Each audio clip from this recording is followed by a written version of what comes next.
We are going to start with our season 4 premiere. We are launching season 4 of Paths as of today, so we're really excited to share this new season with you all. I'm Bill Curtis Davidson, and I go by he, him pronouns. I identify as a gay man. I'm an inclusive design and technology accessibility leader.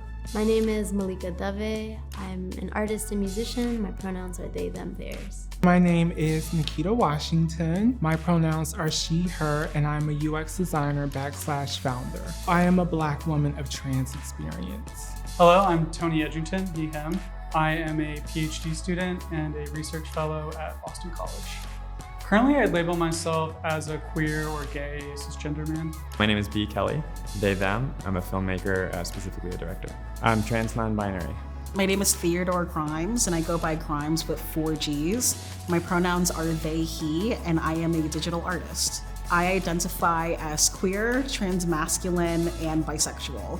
My name is Jack Farzan. I use she, they pronouns, and I'm a site reliability engineer at Adobe on the Content Authenticity Initiative.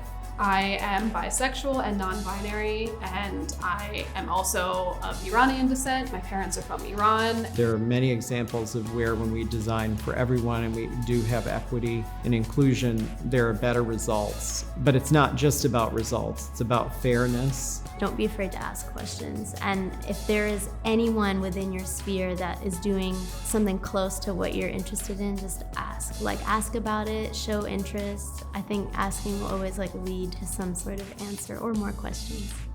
And I feel that because I am so open and honest about my identity, that draws people to me and they want to hear my story. When I started to come out in my second year of undergrad, I was able to be more confident about what I wanted to pursue, what interests me, and I was better about not caring what others thought I should be doing or what my family thought I should be doing, and just pursue what was interesting to me. I remember when I first started working, my dad said, oh, you've got to get a second or a third job so that you can make enough money to retire. And I was like, oh, Dad, let me tell you how I'm gonna die. I'm gonna call cut on my masterpiece, check the gate, that's a wrap, and just die right there. That's how I want to die. One of my main goals is bringing queer people of color, and specifically trans people of color, into the mainstream. I want us to be visible everywhere all of the time and normalized, because we are very much present and exist, and we deserve to be here. I wouldn't be the person that I am today with all of the things that my younger self went through. Everything that happens is going to pay off in the future.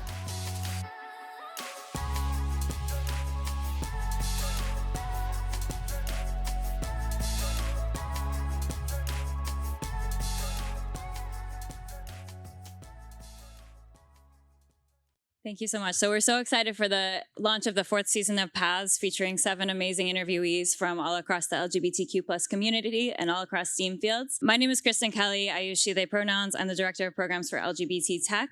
And I would like to invite our panelists up here for our Building Space panel. And thank you to all of you who are here in person joining us. Thank you for all of you on the live stream. I saw that we have folks from Baltimore, from Atlanta. So thank you so much. We're so excited to have you here with us today. All right, so we have 3 amazing panelists today from 3 organizations that are dedicated to building space in STEAM fields for LGBTQ plus individuals and individuals from other historically marginalized backgrounds. So I'm gonna ask you each to introduce yourselves. Please include your pronouns and your organization. And if you could just talk a little bit about what your organization does and maybe a little bit of its history as well in your introduction, that would be great. So we can start with you, Alma. Hello, my name is Alma Ranaz, and I use she, her pronouns. And I'm one of the co-founders of Latinas in Cyber. Latinas in Cyber is the first 501c3 nonprofit, cybersecurity nonprofit in the United States. And we focus on empowering Latinas to pursue a career in cybersecurity. Our background is basically a call for action went out about a year ago on LinkedIn, asking members, people in the cybersecurity community who are Latina, if they wanted to get together and try and create a space that can help empower Latinas who are looking to build a career in cybersecurity. And that's why I'm here today. Thank you so much. EC? Cool. My name is E.C. Pizarro III, pronouns he, him, his. I'm the executive director of TransTech Social Enterprises. TransTech was founded in 2014 by Angelica Ross. She actually created a roadmap where she's a self-taught coder and designer, and she went from posing on adult sites to managing the site. It's a roadmap that many trans people can follow, especially because marginalized communities, specifically Black trans women and trans women of color, are kind of funneled into sex work. And there's a lot of transferable skills to get them into tech. At Trans Tech, our membership is free, and we provide free educational resources as well as free certifications for our members to enter into the tech field. We also have a program that is career readiness to address the transferable life skills that trans people innately have with managing your life in this society to enter into tech. And Chris?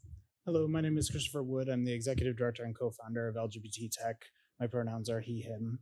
LGBT Tech is really founded on the basis of having a seat at the table for LGBTQ individuals around technology. Working at the intersection of LGBT and technology, we look at research and conduct our own research, as well as partner with other organizations and academic institutions to complete that research. We use that research to inform our policy education for both companies and policymakers, as well as programs like the PADS program or the Power On program.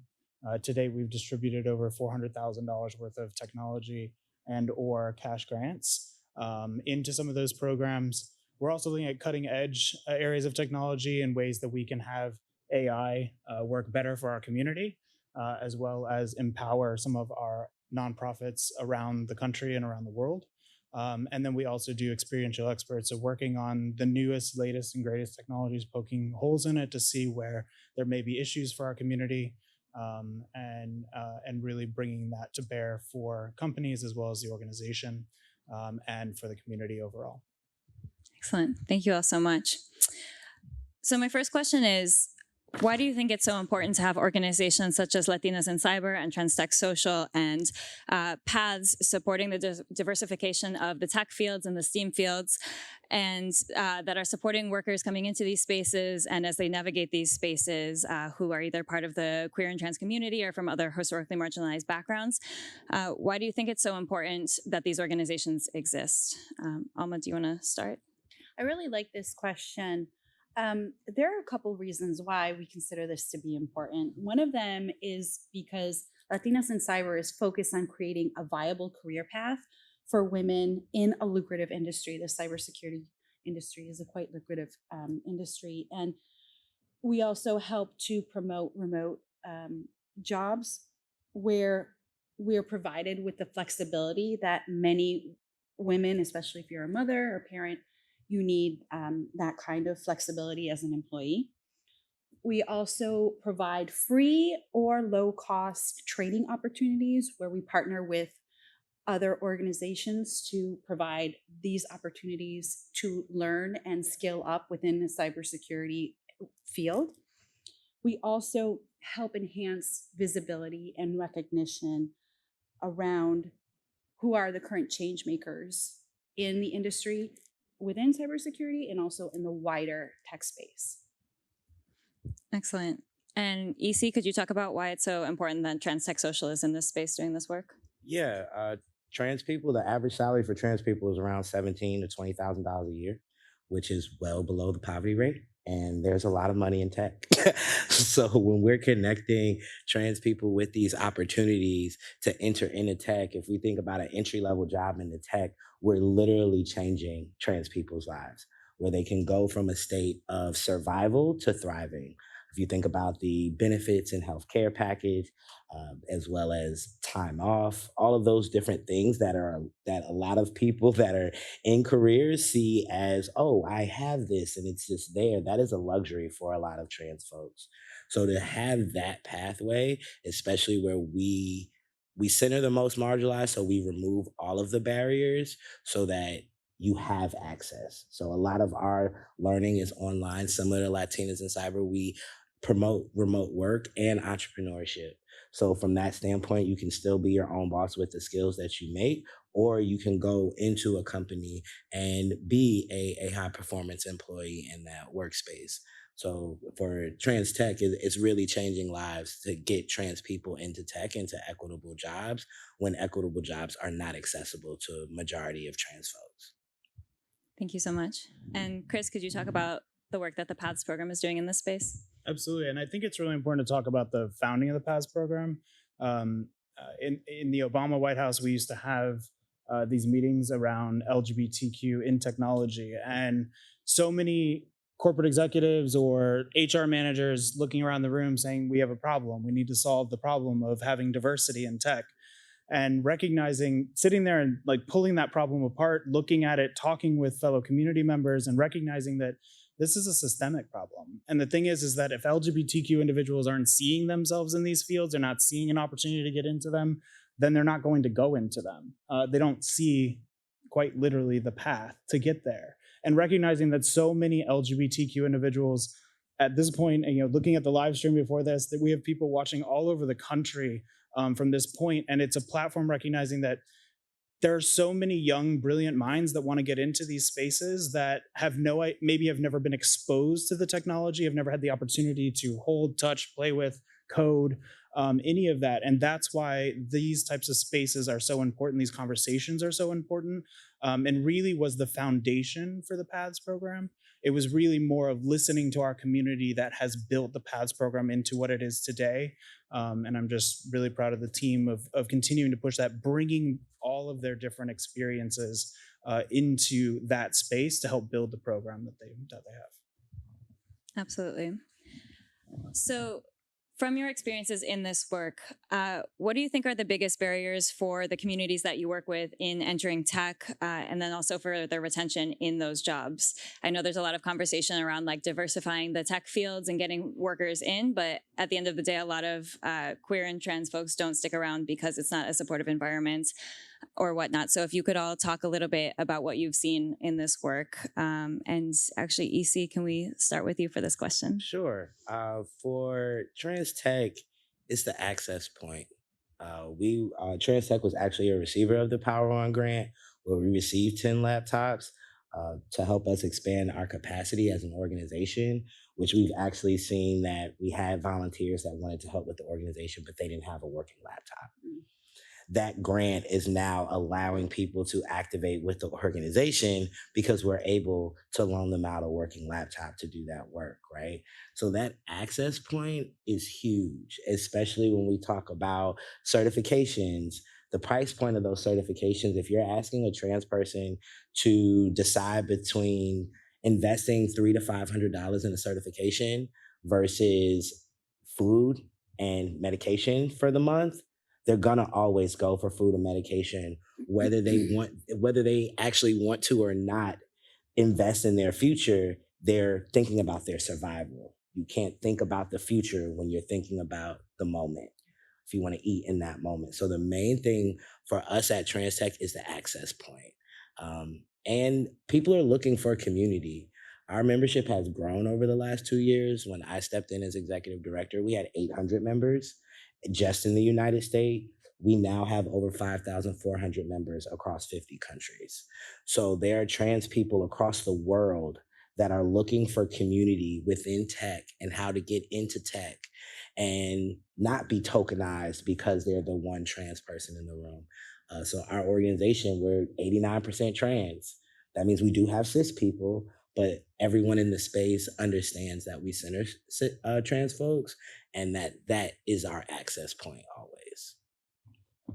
I think that framing that you are talking about and that you mentioned before of always focusing or centering the trans experience and how everyone is kind of supported in that, but having that be a starting point is so important. And for those of you who aren't familiar with the Power On program that EC mentioned, Power On is a program by LGBT Tech through which we distribute technology to the community. So we support LGBTQ plus organizations as well as individuals. So we'll have a little bit more information on that in case that's a resource that would be useful to anyone. Chris, could you talk a little bit about, in your experience, what are the biggest barriers that you've seen for our community members getting into tech jobs and staying in those jobs? We started with the Power On program, which was really eye-opening for us. It gave us access to individuals within the community who didn't necessarily have the financial supports, the biological family supports, in order to see that path into that future. And so they were facing so many different struggles as we were going around the country. I remember even those youth that were supported. I remember being in Long Beach, and there was this amazing woman who was trying to graduate high school, but was spending countless numbers of hours at school or at the library because they didn't have internet at home. And so it's not just it is a financial struggle maybe for parents that are supportive of their LGBTQ youth or individuals who don't have that supportive network. We see that financial struggle, that lack of access to technology that allows them to see that vision. I think, EC, you hit that right on the head of, like, if they have a choice that they need to make, whether that's their basic survival or gaining access to it, they're going to always pick basic survival. And I think that's where we really saw the opportunity for technology to play a difference. And where we also started bridging into and understanding the tech field in and of itself, and recognizing that because of that lack of access, because of that lack of opportunity, it created a lack of diversity. And you saw pretty much the same individuals that were at either the top or the middle, or even sometimes in the entry levels of these companies. And so really by changing that, we really saw an opportunity to raise up the voice and allow other individuals to tell their story. I think this hit me really hard when I was at True Colors Fund, and I talked about my story of coming out. And I, for a long time, didn't tell that story because I was like, oh my gosh, there's so many people around this country that have it so much worse than I did. So I never told it. And I remember Jama Shelton looking at me and saying, but that is your story, and you never know who's listening. You never know who you're going to impact by telling that story, how they may resonate with you. And that really stuck with me, because I recognize that every single one of us has a voice to tell a story, and we never know who's listening. And it's so important to tell that story and tell how you got into it, because you are going to give people hope, opportunity. They're going to see themselves in those places. And that's why, and I think that's a really important piece as to how we make a change to the financial access, the access to the technology, the ability to see themselves there. Yeah. And Alma, based on your experience, what do you think are the biggest barriers for the Latina community in getting into tech jobs and staying in those jobs? So everything that EC and Chris said apply to women who have been marginalized from the beginning of this country, right? So the financial aspect is so significant because it's a lack of equity. It's a lack of being able to access the opportunities.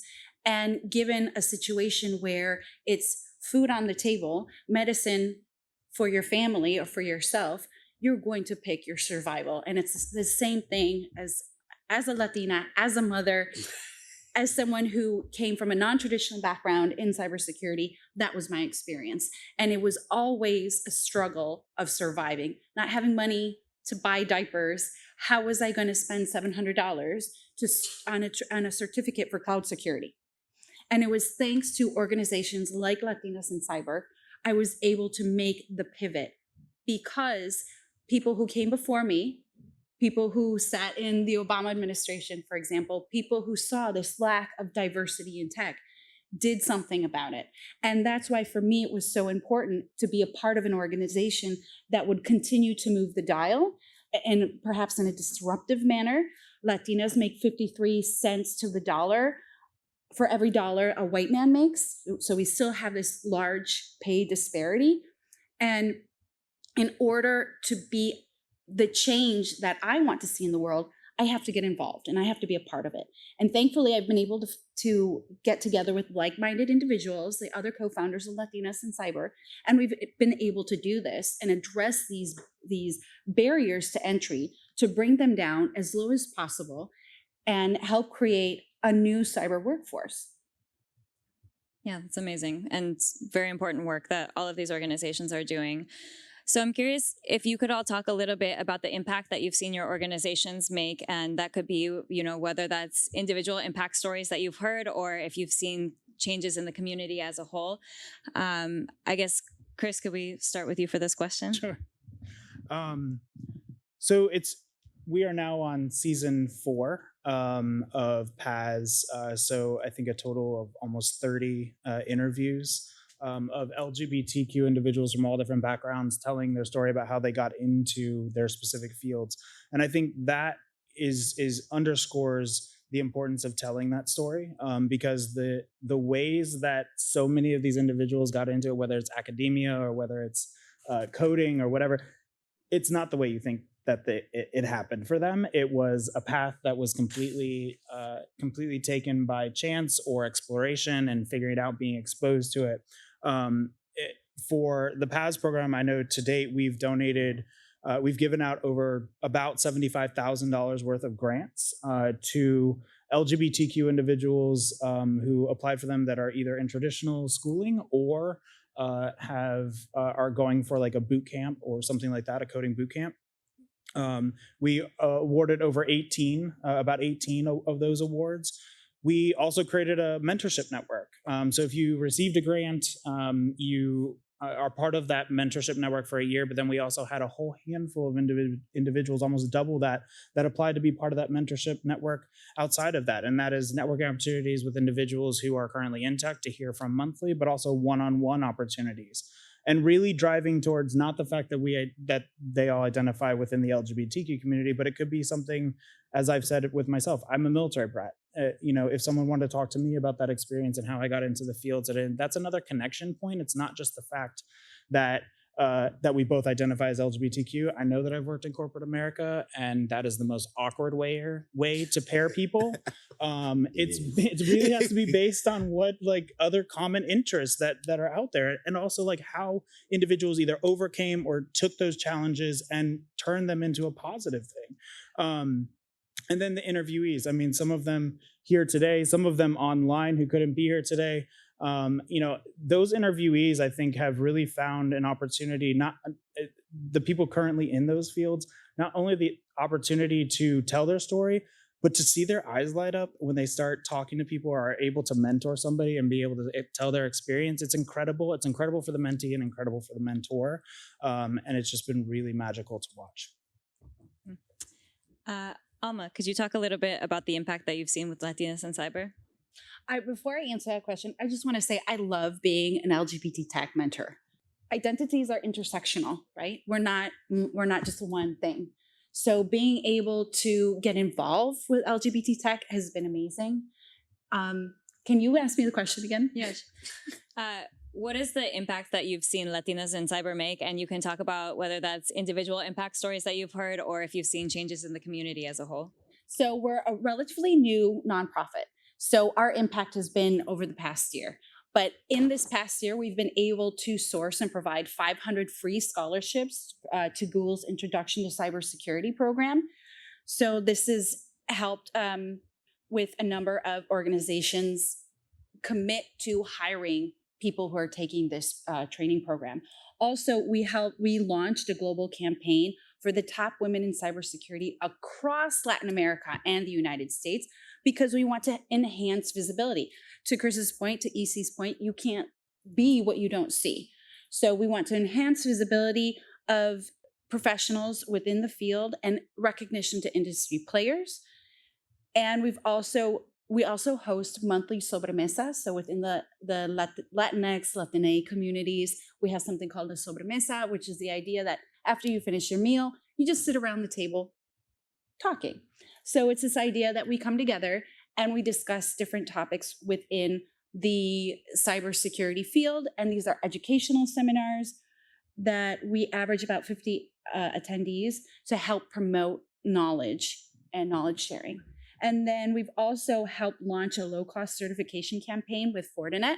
Fortinet is a leading cybersecurity company, and we will be launching another program with ISC Squared, which is a very reputable certification organization within cybersecurity.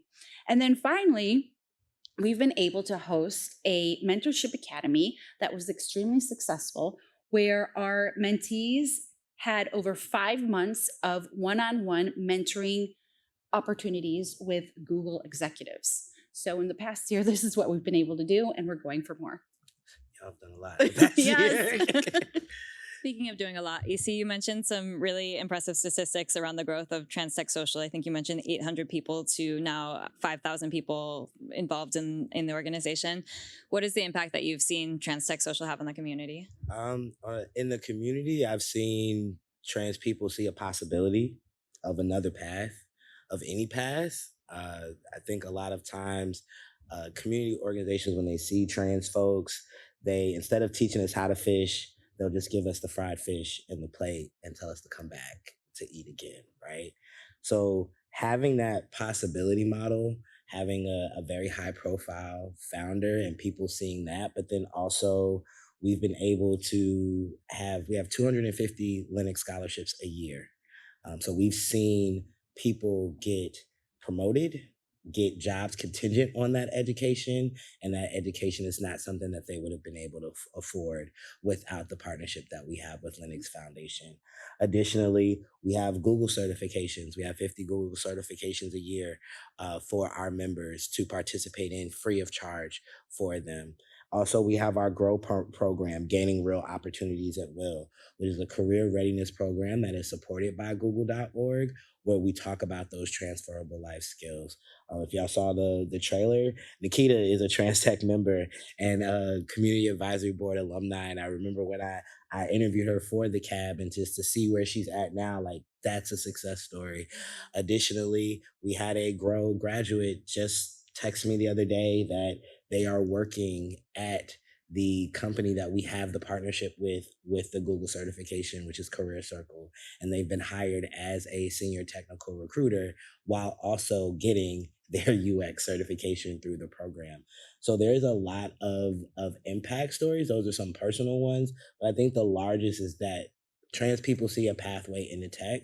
And I always communicate to trans folks that tech can't afford to not be diverse, no matter the intersectionality. Like, I'm a man of trans experience, I'm Black, I'm Latino, I'm queer, all of these things, all of those experiences matter. And having those in the space when it comes to technology, especially trans people find community through technology. A lot of their lives are through technology to connect with other people that are like them. Technology can't afford to not have us on the front end and the back end.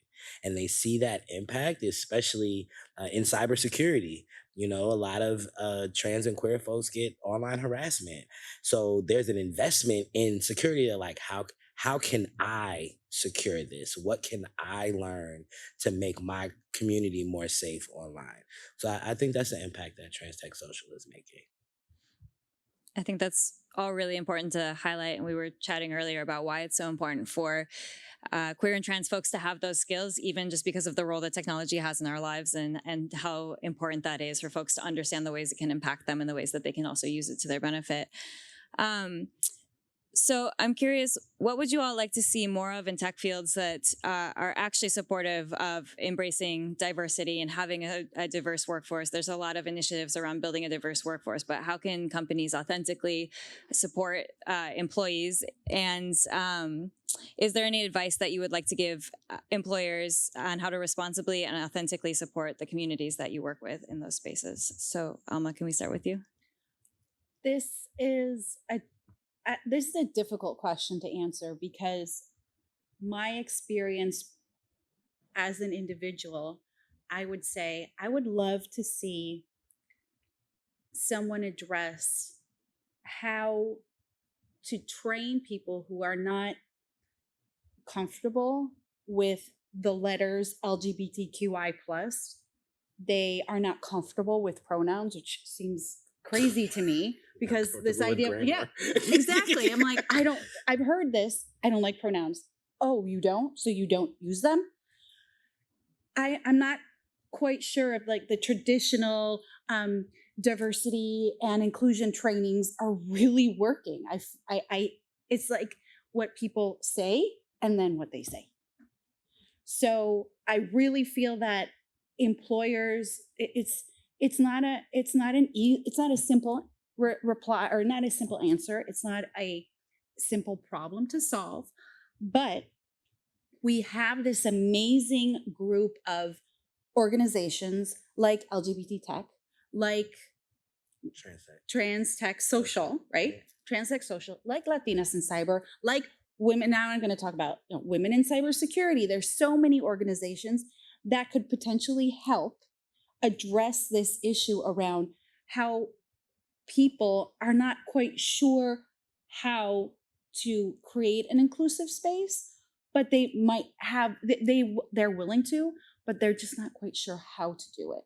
So my final answer would be for employers to get involved with organizations like these, to invite them to perhaps their all hands, or to a engineering meeting, or to a group event. So people within tech can see that there are other people in tech really working to try and make a more diverse and helpful tech field. Thank you. And EC, what would you like to see more of in the tech fields in terms of supporting trans employees, and any advice that you would give to employers who are interested in authentically supporting their workers? Yeah, I think a lot of tech companies have the policy part down, but they don't have the culture part down. So I see a lot of times that the higher ups, the C-suite executives, they're very invested in diversity. They're very invested in a culture of the workplace being expansive. At Trans Tech, we say we fight for a gender expansive workforce, right? So there's that, but then there's a gap between middle management, senior management, and the employees. I talk to the employees, they want more culture. I talk to the higher ups, they're like, oh, we're great. Soon as I get on the phone with the trans people that work there, I just was misgendered this morning. It's just pronouns in the signature. Pronouns aren't normalized in the meetings. I'm othered. I'm asked what my pronouns are, but my manager isn't asked what, the pronouns aren't distributed around the entire room. Just the queer person is singled out.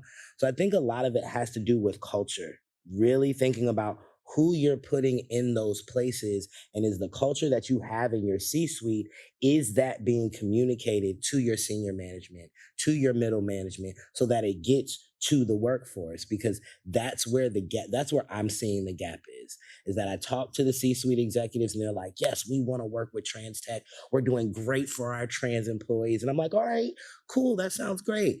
Let me talk to them. And they're like, great, I'll get you on a meeting with them. And as soon as I get on the meeting, are you reporting back what I'm saying here? No, I'm not. I'm trying to help. So one thing that we do at Trans Tech is we tell the companies like, hey, you're not quite there yet, but this is how you can get there with more than just pronouns. We do you said the diversity and inclusion isn't really working. We do a training called diversity and intersectionality, because it's not just about the fact that she's a part of the LGBT community. It's also about the fact that she's Latina as well. It's not just the fact that he's gay, it's also the fact that he's a military brat. Like, all of those things impact how we show up in the workplace and as ourselves authentically.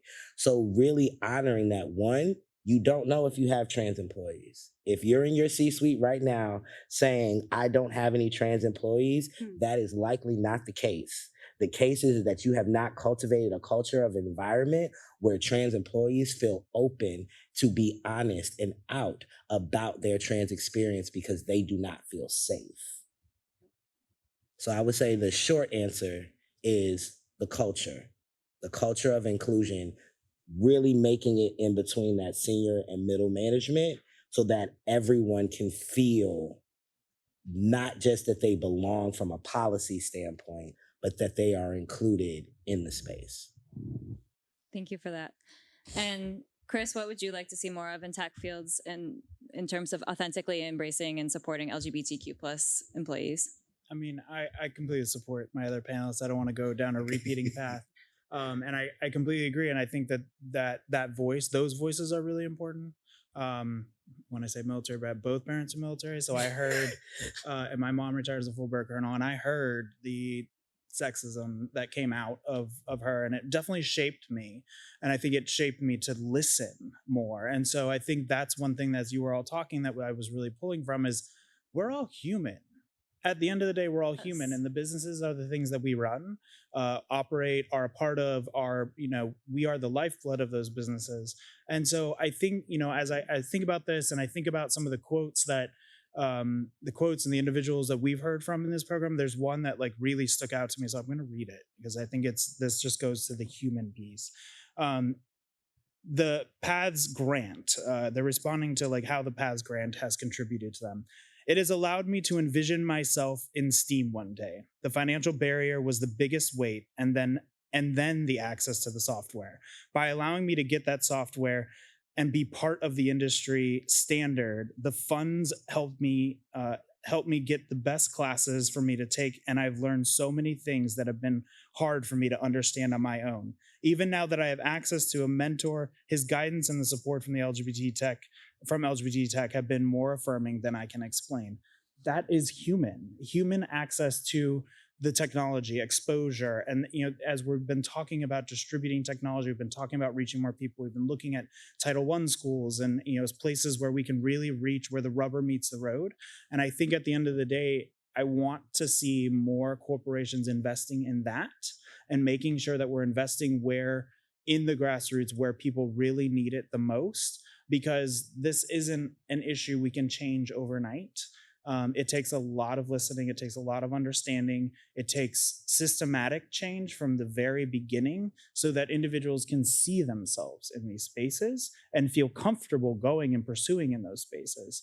And so that goes all the way from the earliest education all the way up through whatever higher education you do, and then into the workforce. And I think we need to really be working hard at that. And it's hard right now. It is very hard with what's happening across the country in individual states. And so we do also need to turn to those leaders, and those leaders need to be investing in those spaces as well, and making sure that they're not just focused on their company, but they're focusing on their community where it really matters, and so that individuals can see themselves there. Thank you. So one quick follow-up question that I have for you all is, one theme that I've heard is the importance of mentorship. And of course, with PATHS, we have a mentorship program. So I'm just curious if you could each just maybe say a little bit about the importance of community mentorship and what you've seen through your involvement or in mentorship, or kind of building these networks for mentorship to take place. So EC, do you want to start? Sure. I've seen, just with my visibility of leading this organization, I was stealth. For those that don't know, prior to leading this organization, my transition and my trans experience wasn't something that I was public with. If you knew me personally, you knew, but it wasn't something that you would find on social media or anything like that. So stepping into this role, which is highly visible, I saw a lot of trans people, especially Black and people of color, gravitate to not even realizing that it was a possibility. So I really think that possibility model is huge from a mentorship standpoint. Because I know for me, my first experience with Trans Tech Social was going to an event in Miami. I live in Florida. Yes, it's a little rough there. But I went to an event in Miami, and seeing a Black trans woman leading an organization in tech was mind-blowing to me, because I did not see anyone trans and Black leading, even working in tech, that I knew of. So seeing that, and then being able to see how she worked and see how she was self-taught, that just fueled me even more of like, she didn't even have access to the things that I had access to, but she's ex-military and all of these things, and she still found her way in that place. So the mentorship part is huge because of that possibility model. I think we've all talked about here of like, we saw someone who looked like us doing it, and that's how we knew that we could do it. I think that really speaks to both the importance of mentorship and visibility, which is core pieces of our programs and all of our programs. Chris, could you talk about the importance of mentorship? Yeah, for me personally, mentors have been so important in just the way that I approach life. I most certainly didn't take a traditional path by any stretch of the imagination. Some days I think I took the more difficult path, but that mentorship is so important. And the thing is, as we've built out this program, as I've talked to other leaders, I think there is one thing that I'm starting to see finally, which is I'm seeing a lot less people that look like me, which is a gay white male. And I'm seeing more diversity in the space and diverse experiences. And we all learn from that, even other gay white males. Like we all learn because we're better at understanding the lived experience of other people within our community. Our community is not a monolith. It transcends all other communities, including the disability community, which is also not a monolith. And so I think it's really important for our own experiences, for the upcoming generations that are going into these fields, to be as open-minded as possible and have that experience. And so that means more mentors that anybody can be a mentor. Anybody can talk. It's about that connection. It's about having that place to listen and be able to hear what someone is really facing and being able to hopefully drive them in the right direction. You don't have to have all the right answers. But I know in this program, I definitely want to see more mentors of all different ages, all different backgrounds, because the 30 plus that we have so far have been amazing. Thank you. And Alma, in your experience, what has been the importance of mentorship? Everything that EC and Chris said. And I think it's also one of the important things for me in mentorship was the encouragement and someone believing that if I said I wanted to do something, that I could do it and that I would do it. I've been fortunate to have benefited from different organizations like Lesbians Who Tech, like WCAPS, which is a local organization here. Shout out to all the WCAP members, Women of Color Advancing Peace and Security, to Women in Cybersecurity. And the importance of having someone keep me accountable, also encourage me, and then being able to turn around and do the same thing. I love being a mentor. And one of the things that I really enjoy is being a mentor and then also being able to reach out to my mentors and continuing to have that relationship with them. Because in the end, I believe very strongly in having a strong network and having a group of people who are going to cheer you on, who are going to come and listen to the panel that you've been invited to speak on and take pictures of you. Shout out to my friend Diane. And in the end, that's what a really good, solid mentor is going to do. Yeah, absolutely. I love that, pointing out that you can be a mentor and a mentee at the same time, and that we can all really benefit from that. And so I'm curious, what are the next steps for your organizations, and where do you want to see your organizations moving towards in the future? So Alma, if we can start with you. Okay, I have my notes. So moving on, the next steps for Latinas in Cyber, like I mentioned, we're new. We're still in diapers, so we're growing. And we're focusing on exponential growth of our digital community across our social media platforms to enhance reach. So please follow us on LinkedIn. You can join our Discord. If you go to our website, www.latinasincyber.com, you can get a link to our Discord there. Also, we really would like to host more in-person meetups. We are a national organization, so our 8 founders are spread out all over the country, but we would like to also have more presence at conferences. So Latinas in Cyber will be at the Texas Cyber Summit this week in Austin. If anyone's going to be in Austin, I'll see you there. Also, we would like to expand our business development and sponsorship with partner organizations, and we'd also like to increase the certifications we offer to our community at free or low cost because of what exactly EC and Chris spoke about that barrier of that lowering that barrier of entry so people can get the training and the education they need to begin and continue on in their career in cybersecurity. Amazing. And Chris, what do you see as the next steps for your organization and for the PATHS program, and where do you see the program moving towards in the future? I see it only expanding. I would love to see an opportunity where we're actually taking our mentees once they get into their fields and actually working with them on volunteer programs and basis. I really see it as a holistic, um, always evolving program that allows individuals who have gone through the program to become mentors, to then work on projects, and not just projects for LGBT tech, but I truly believe that LGBT tech in our future version, as we're playing with newer technologies, is actually creating technologies for smaller nonprofits. You talk to some of these EDs that are on the ground, uh, in the grassroots, working in some of these areas. And that is where our community needs the most help, especially in some of the states and places around the world where it's really hard to be LGBTQ. And so I see an ecosystem being built out of this. It's really hard to get everybody in a room, especially when you have a national program. So I really see an ecosphere where we're really coming together virtually online, and we're really connecting in ways that allow us to lift each other up, build things within technology, and build programs that help other organizations as well as our own, and make sure that we're all working together to help rise the community in a way that allows us to go into these fields, that allows us to continue to be present, more present at the boardroom tables, at the tables where the decisions are being made, and being able to offer our voice in a way based on our own experiences. And at the end of the day, we will have better products, better services, and hopefully a better society. Thank you. And EC, what's next for Trans Tech Social?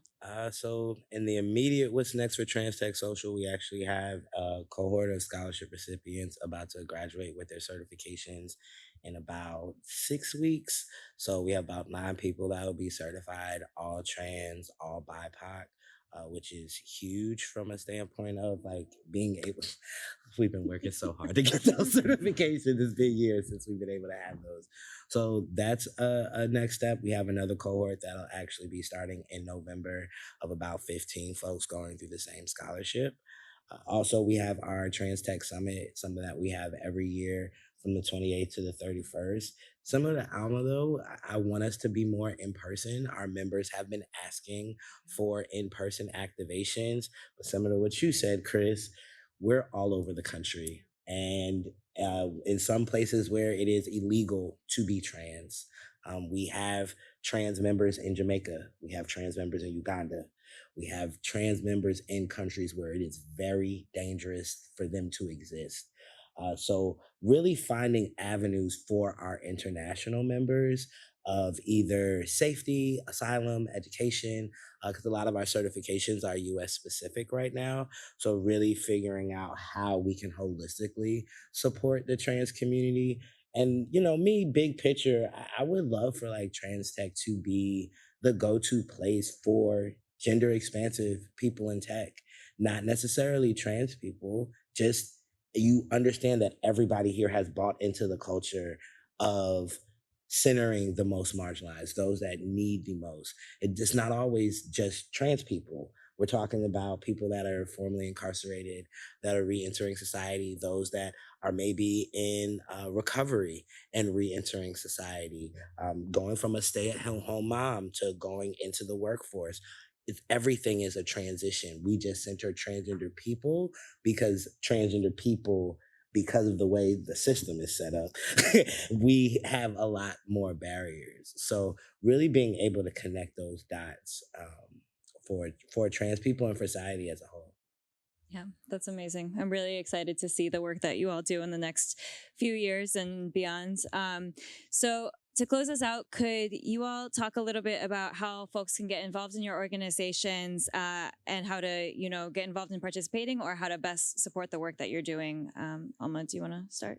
Yeah, so if anybody is interested in applying to be one of our featured bloggers, we would love to hear about your experience in tech, how that's connected to cybersecurity, because obviously we're focused on cybersecurity.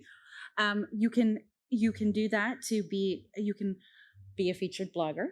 And we'd also love to have people come and speak on our sobremesa. So that's our virtual online coffee hour where you sit together and chat. Also, you can partner with us for upcoming certification programs or even working together to sponsor in-person meetups. Wink, wink, hint, hint. we'll figure that out. And also, we're also looking for people who want to get involved in leadership, who want to get involved in Latinas in Cyber with directing our existing Latinx network within our organization to connect with other potential Latina in Cyber members within our own communities.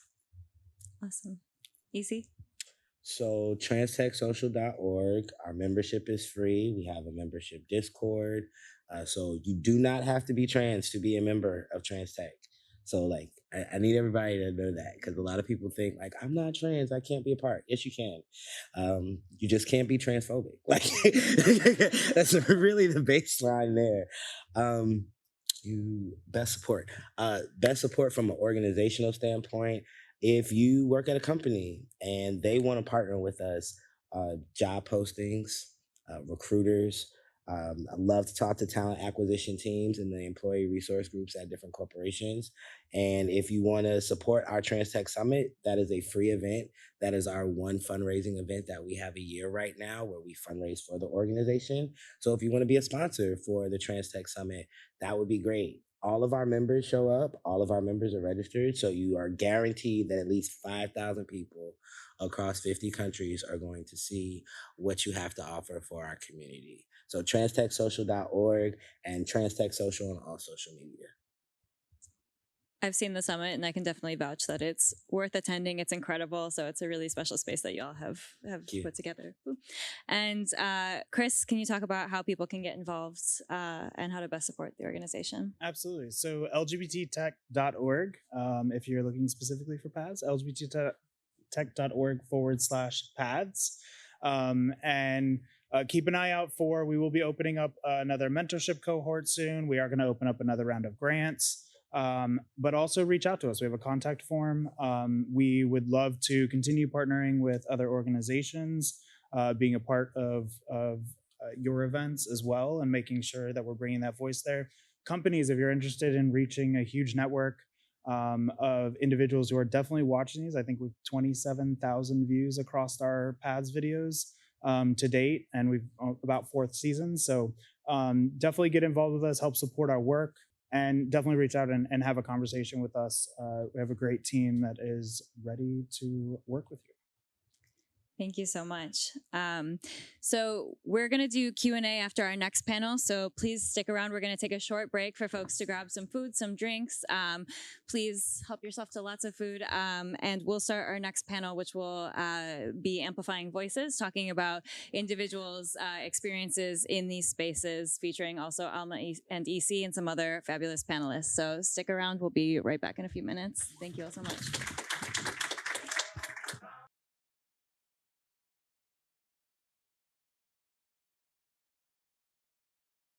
I'm really excited for this second panel to be joined again by some of our fabulous panelists and a few additional panelists, as well as Chriselle, who is a mentee and grant recipient in our PATHS program.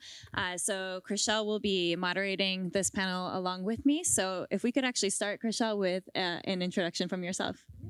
Well, my name is Chriselle. Nice to meet you guys. I'm she, her pronouns. I am a UI UX designer, and I'm one of the grant recipients from PATHS. It's been an amazing couple months just getting to learn, getting to study, and transition into the career that my heart's been gravitating towards, and I'm just really excited to be here. Thank you so much, and we'll let you kick it off. Yes, okay. So I know we have some new faces online and also in person. So for our lovely panelists, can you please introduce yourselves again with your names, pronouns, profession, and then tell us how you got to your career in STEAM and how did you know it was for you? So I'm going to start with Miss Nikita. Oh, okay. Hello, everyone. My name is Nikita Washington. My pronouns are she, her. I am a senior UX designer and founder, and I got into this particular career during the onset of the pandemic. I was a teacher, and I have been teaching high school English for I've been a teacher for about 8 years, and at that time I was teaching high school. And I had left teaching 2 times prior. And I was like, I know I'm not happy. I don't feel like I'm able to be my authentic self in this classroom. And I want a profession that is going to allow me to do what it is that I want to do and be who I am, meant to be. And so I did some research, looked up instructional design, realized that it wasn't what I wanted to, do. And then I stumbled upon UX design, did a boot camp, and the rest is history. So that is how I got into the career of a UX designer. Awesome. Elizabeth, you're up next. Hi, everyone. I'm Elizabeth Hansen. My pronouns are she, her. I am a UX and content designer. Like Nikita, my career was in education before I came into UX, and also in program management. And when COVID hit, there was some reassessing to do because the international education space closed when borders closed. And I think I was really looking for an opportunity to take everything I had learned as a teacher and teaching intercultural skills, understanding how people could understand each other better, and take all those things and move into an industry that was more expansive and moving faster. And so I kind of fell into UX. I found it on accident, but here I am. Okay, EC, it's your turn. EC Pizarro III, pronouns he, him, graphic designer, brand designer, web designer, behind the scenes content pro. I've always been into tech. Both of my parents are computer science majors, so computers and playing with technology and video games has always been my thing. However, I didn't see a lot of people in creative tech. So I'm more of on the creative side of tech. So I love UX design. I do. I like the interface more. I'm more about what it looks like. But y'all get paid more. So that's why I got into tech, and I like the experience of things. I like being able to brand small businesses and nonprofits to look just as good as the corporations look, even if it is a one-person show. Because if you look the part and you already have the systems in place, you can make the same amount of money. It's all about the branding. So being a brand designer is just, it's really fulfilling for me. And Alma. So, hi everyone. My name is Alma Renaz. My pronouns are she, her. And the question is how we got into this mischief that we're in right now. Yes, introduce yourself. Yes, you're going to introduce yourself, pronouns, profession, and how you got here. So I'm my official title is security and compliance engineer, but I just tell people I work in cybersecurity, and if they don't know what that means, I just say I work in tech.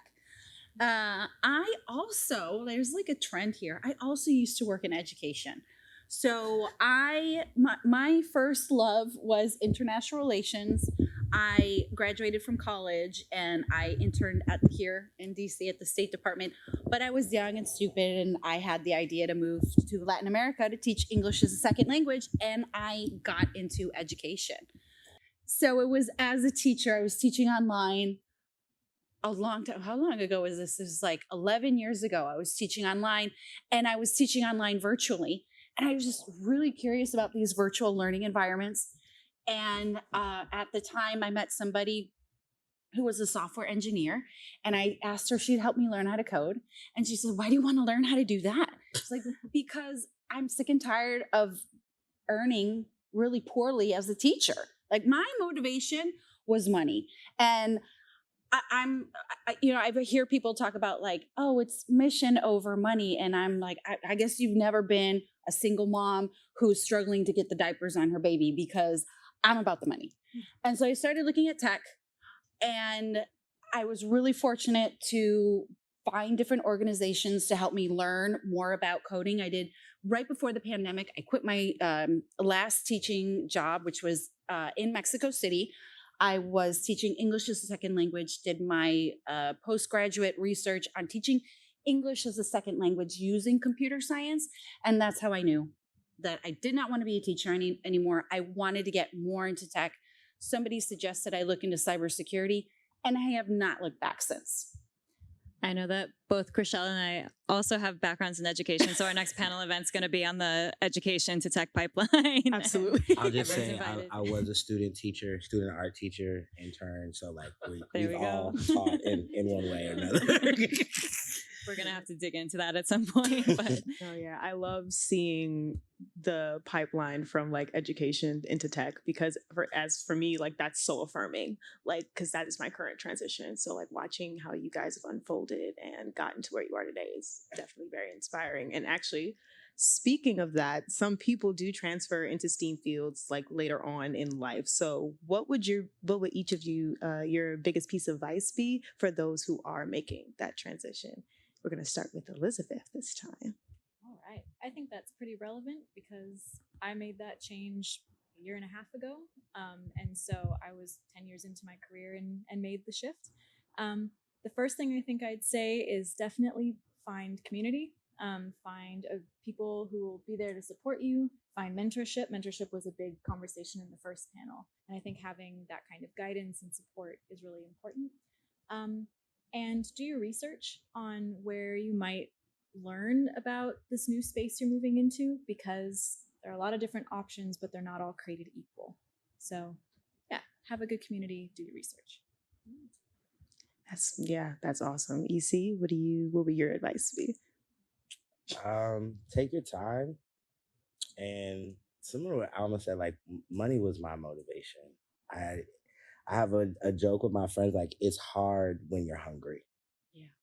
It's hard when you're hungry, so really think about what path you want to take that makes the most sense for you. I always lean on cybersecurity, UX design, project management, and data analysis. Those are the ones that don't involve a whole bunch of coding, and you probably already do it in your everyday life and don't even realize it. So I would say start there and find that community, build a network, and figure out what works for you. And don't be afraid to try something different. If you try one thing and you're like, this doesn't fit, don't just give up on tech, because there's so many different ways to get into tech. Yes, Alma, do you have any advice? So EC just reminded me of a couple years ago when I was doing a coding boot camp, and I literally was banging my head against the wall. It was literal. Coding is hard. I did my boot camp. I'm glad I did it because it gave me good foundations, but it also helped me realize, and thanks to somebody who is a very good friend, said to me, well, this coding bootcamp maybe is not exactly what you need. What else can you do? And it's this thing of not being afraid to try something new. And him saying that to me, it just gave me the permission to say, okay, so I'm not going to be a full stack developer. Okay. What else can I do? Because tech isn't just a full stack developer. It's a lot of other things. So being consistent, finding community, as my fellow panelists have said, and also just don't wait for permission. If there's something that you're interested in doing and something you want to learn more about, don't wait for somebody to say, okay, I give you permission to do it. Just do it. Find the people who are doing it. Follow them on social media. There's so much amazing educational content on YouTube. Look for the videos on YouTube and go for it. I call it YouTube University. Oh my God, yes. Yes. There's nothing you can't learn from YouTube nowadays, for sure. And Nikita, do you have any advice? Yeah, so I'm 35. And I mentioned this before. I left teaching in total of 3 times. The first time that I left, I went to go work for an ed tech company as a field service specialist, which essentially meant I went out into the field, aka classrooms, and I helped teachers and their students learn the technology. So that was my first foray actually in the tech field, having like a tech quote unquote title. Well, then the money got funny. And they were letting people go. So they let the entire team go without, with the exception of Ma. Mind you, I had taken the risk of moving from North Carolina to California. So to see my entire team get the boot, and I'm the sole individual, and I'm living in a place that costs all this money. I'm by myself. I don't have any family around. I'm like, I'm out too. So I thought that with the year and a half that I had working at that company, I was going to be able to get a brand new job. I didn't. I had to return back to teaching. So I moved to Oakland, and that is where I taught for a year. Once again, I was like, can't do this. So I ended up leaving for the second time, and I worked for none other than Capitol Records, supporting Motown, which we should all be familiar with, and Asherwork Records. That was during a time where Halsey was very popular, the Badlands era, and all of that good stuff. And I, kind of said that I knew Photoshop. That was not the case. And I think that was part of the reason why I got the boot 6 months later. But it's okay. So I ended up going through like hard times, was on unemployment, Ubering, all that good stuff. And I was like, okay, Nikita, you have a master's degree. So I ended up going back into teaching, and I actually taught in Fairfax County. As I was doing some assessments, as Elizabeth stated, I said to myself, why do you continuously keep finding yourself hopping back and forth between education and tech, and why isn't it sticking? And what I realized is because I didn't have the skills that I needed to truly make it stick. I had the soft skills, but I did not have like the actual quote unquote hard skills that were needed for the role that I was trying to get into. And I say all of that because my biggest piece of advice would be to make sure that you don't discredit your prior skills. I think that is something that a lot of us tend to do when we're getting into something that looks totally different from what we're currently doing. We think, oh, we got to get this, we got to get that. Like, I basically, when I first was going on interviews, the question that they always asked me right out the gate, other than, tell us about yourself, was, why should we hire you as as a teacher? Like, why should we hire you? You have no prior UX experience. And I would like bomb that question in the beginning because I didn't know. I'm like, I have the certification, like I have my portfolio. What more do you want from me? Well, I had to explain that creating a lesson plan is exactly like the design thinking process. So I went through that. That's what you need to do. I'm listening. I'm taking notes. And when they realized that correlation, they were like, we get it. And so that's why I just want people to understand, like, do not discredit your prior skills. They can take you to the next level. You just have to know how to leverage them in the correct way. Yeah, that's big. So yeah, that, like, I've heard all of you, like, that is great. And I know like other people who are watching this are like taking all of it in and like definitely trying to apply it to their own like everyday life. But that also goes into another question that we have, because you touched on briefly the portfolio and the application process. So have you ever faced hardships in your application and portfolio process? Because I've seen like through tech, they have to be like a certain degree or a certain caliber in order to be considered for certain roles. So have you faced hardships with that, and how would you, using that knowledge, tackle the current job market now that you know about that? So we're going to start with Alma this time. Oh my gosh. Okay. This question is a question I ask myself. Alma, how do you best showcase your skills?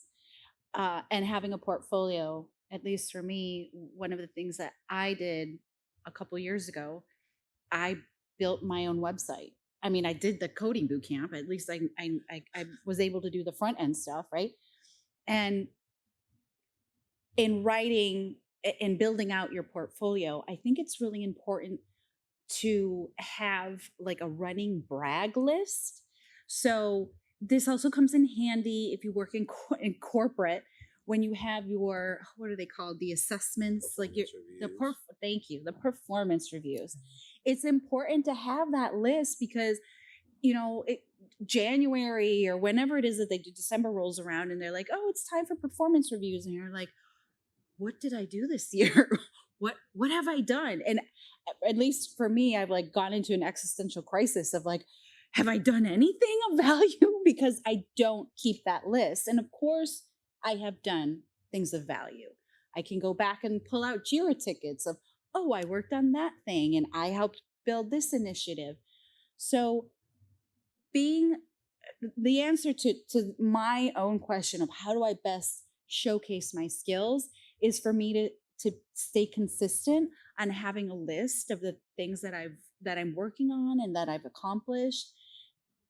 Someone who I know gave me some feedback around the importance of metrics. So if you can measure that and you can show the numbers, that's also really impactful.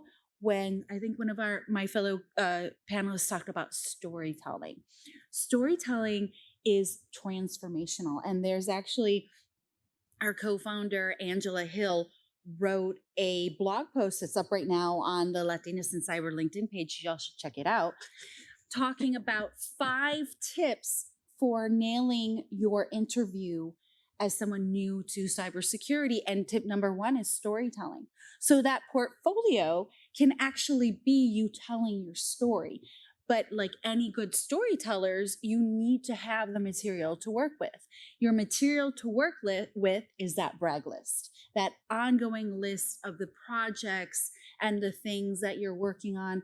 And don't be afraid to include things that might not just be work specific. Maybe you're volunteering with an organization. Maybe you're learning a new skill.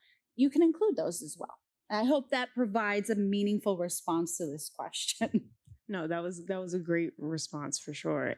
EC, do you have any? Sure. For UI creative designers in tech, I would say count your wins, brag about yourself. I also saw a lot of success when I reformatted my portfolio and my website to include case studies where I didn't just show what I did, I explained the problem, how I solved it, what I solved it, and as you said, measuring what was the result that the client received from me solving that problem. That is huge because from a standpoint of, especially if you leave your portfolio with the interviewee, if it's just visuals, it's just visuals. They're either going to like it or they're not. But if you include a case study of what the problem was initially when you got the project, how did you go about solving that project, and you explain that process, and I'm not saying like a page, I'm saying like a couple of sentences to really hit home as to what the solution was and how you got there, that really helps to hit things home. It's been a while since I interviewed because I'm so on like an entrepreneur journey of like being your own boss. But I would tackle the current job market similar to Alma said, being in tech, having your own website with your own projects and what you do. Like your GitHub too. Listen, GitHub, Squarespace, Wix, there's so many out of the box websites where you don't necessarily have to be a front stack developer or go through a coding boot camp to get a website up. Squarespace literally has where you can just drop in the text. It's already sized. It's optimized out of the box for desktop and mobile. They got stock images, everything. You can literally just drop it in and it works, right? But having that, you can kind of see that as a living resume where you're applying for jobs. Instead of sending a PDF resume every time, literally just send the link. Hey, if you're interested, here you go. You can contact me. A lot of people have gotten job leads that way. So that's something to think about, is how do you brand your personal self in the process of looking for a new opportunity? And Nikita, I know you briefly touched on at the end of your last question your application process and your portfolio, but would you have any additional tips and tricks in how you would navigate the current job market with that? Yeah, so I know as I was wrapping up my boot camp with Design Lab, we did have to submit our portfolio in order to be considered as graduated. And y'all, it was a 6-month program. It took a sister a year because I was so stressed out. But I was like, y'all done got my $7,000. I'm gonna get my certification.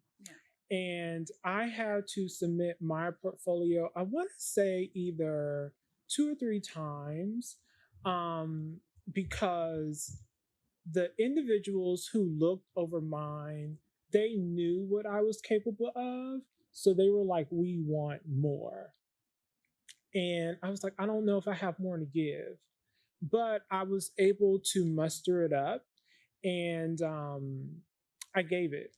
And I remember I was showing it to some fellow designers, utilizing a platform by the name of ADP List, which provides you with mentorship for free 99 if you are in the design space, or I believe product management. And my website name is Black UX Designer because that's what I am. I wanted something that was going to stand out, because most people, their website names are actually their names. So nikitawashington.com. I'm like, that's a little boring for me. I kind of want something to kind of stand out of the pack. And it's just kind of been like something that I've used. Like, I'm the Black UX designer, yada, yada, yada. Am I the only one? No. But I took the first part of my website to explain what a Black UX designer is. And the reason why I say that, because at the time that I started, there was a report that listed only 3% of designers were Black. And by the time I graduated and got into the field, it went up to 4.1. So I was one of the lucky ones to get that percentage up, but it's still not enough. And I remember someone looked at mine and they said, well, why did you have to tell them that you're Black? Why do you have to, explain that and things of that nature? And I knew that that person was not who needed to be looking at my portfolio, because you don't get it. And he tried to make me feel, he was suggesting that I change it. And I was like, well, I'm not, because I've already done all this work. I done paid the money for a year to have this name. And 2, I don't want to work for anybody who's going to look at that and be turned off. That's not the type of place where I would want to work anyway. So I, would say, make sure that you do tell the story of your work and the process that you have gone through. It is extremely important, because as a designer, I can't speak for any other, field, industry. I can only speak for UX design.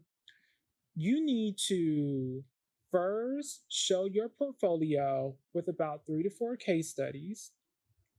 Then, if you get through that part, you're then going to have a presentation deck, because it's not enough to simply have a portfolio. You're going to need to present that same work to a group of individuals before you can go to the next round. So I would always say, similar to what I believe Amma was stating, like, I'm doing that now. Everything that I do, I'm writing it down, no matter how big or how small it is, because it's something that can get you to the next level, and it is experience. So that's what I would say.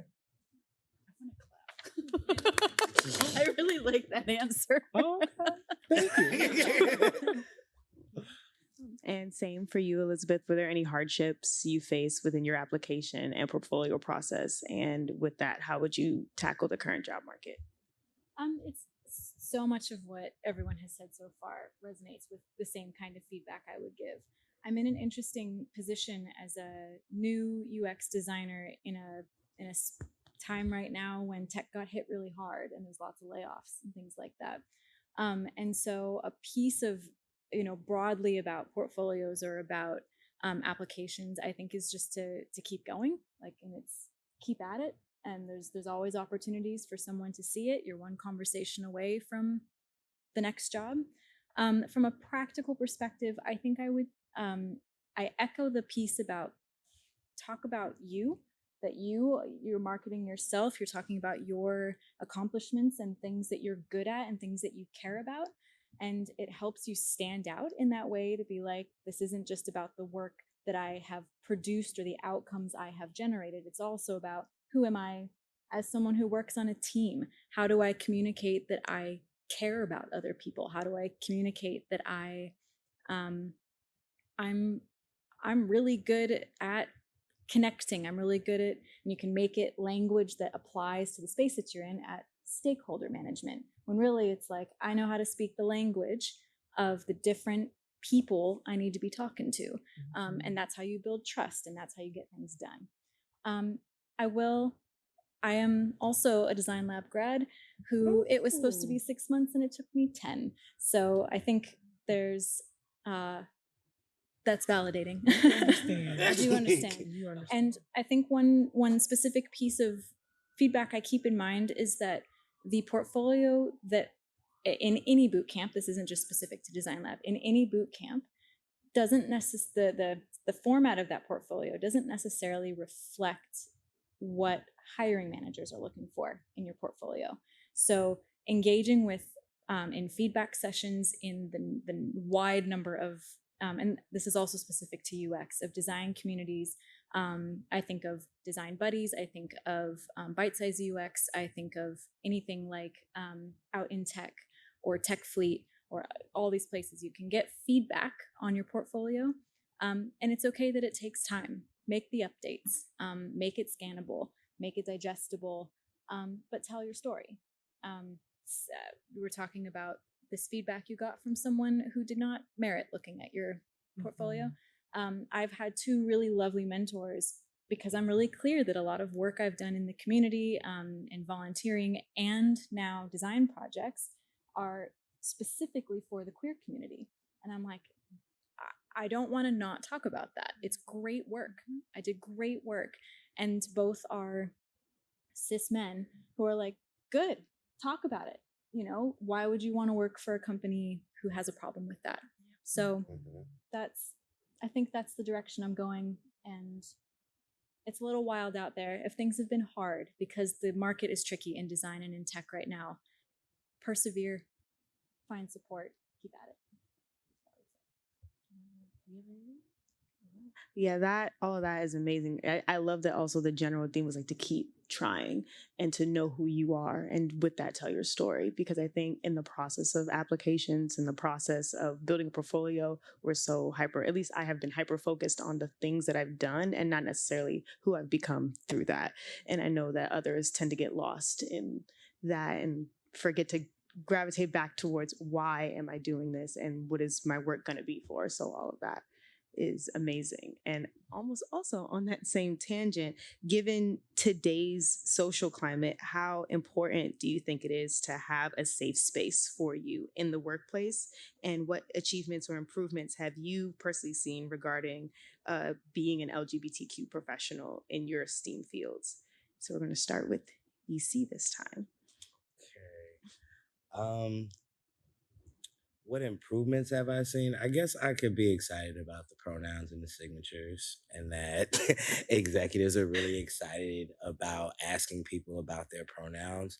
It's something small, but I think there's a larger statement there, especially for those companies and organizations that it's mandated that it's in their template, like you gotta put it. it's super important for trans people. Safe, I feel like safe place and brave spaces. Like we're in a climate right now where trans people really don't feel safe anywhere. So feeling safe in the workplace is for my community that I center. It's difficult for me to answer that because I'm thinking about where do trans people feel safe? Period. So in the workplace, if it's affirming and accepting and the culture is there, I think that is great. I think we're making a lot of great improvements. If you are currently in the workforce, I would definitely recommend like getting activated with your employee resource group that is at that organization to have that community and that connection. There's a lot of room to grow. I think for LGBT spaces, the room to grow is not assuming that you know who's in the room. A lot of times, general LGBT spaces automatically assume that there are no trans people in the room. Trans people do not have to out themselves to be included in the conversation. Trans people are often in the room and they may be silent because they automatically feel excluded from the conversation that they're hearing. So I think that's where the room is to grow, is that, and not just trans people. We were talking about this for bisexual people, like just don't assume anything about anybody.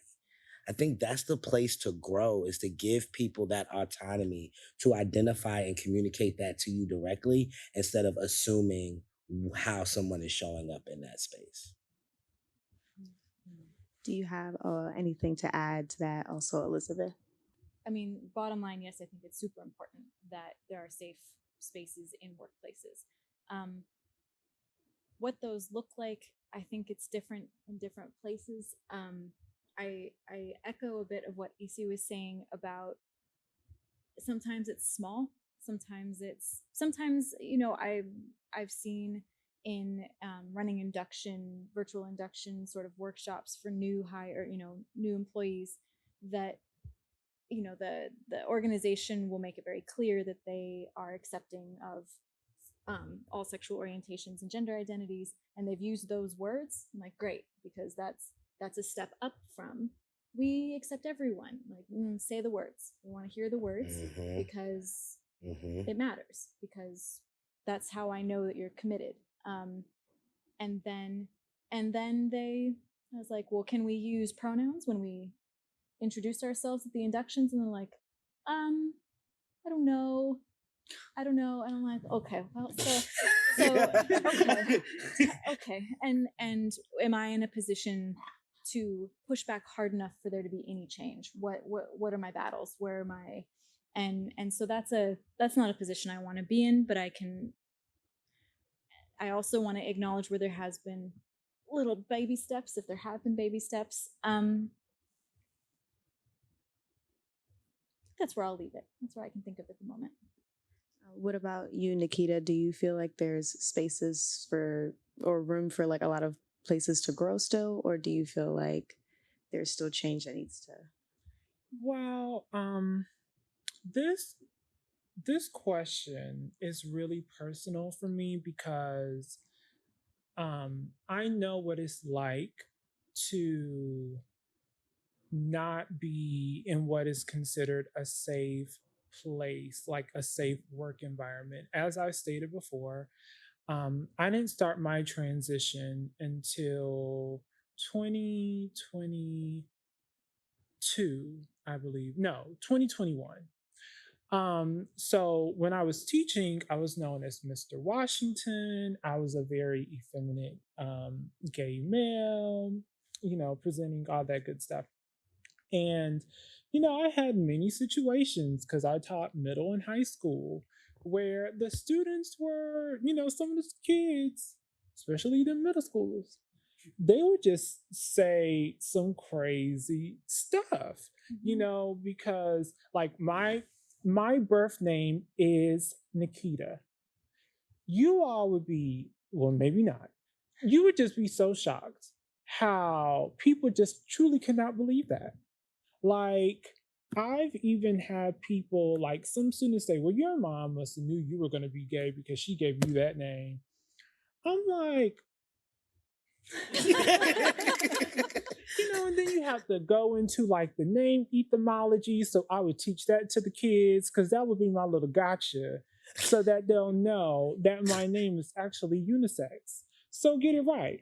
But I wanted to get into tech because at that first tech job that I worked at, I remember they brought me to New York and I went into the office and I saw all the creative people like just being themselves. It was like you could just see the difference. They had the colorful hair, they were wearing all the hippie clothes, they were just like living their dreams. So I was like, well, I want to be over there.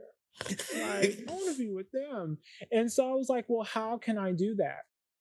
And working where I work now, I am able to present myself authentically. Um, Nobody has mentioned it yet, but like pronouns, of course, naming it what it is, but also having great healthcare that really is inclusive of trans individuals. You are looking at someone who is a recipient of that promise, that the fact that they put their money where their mouth is. I'm very transparent. I was able to get my breast augmentation in April as a result of my insurance.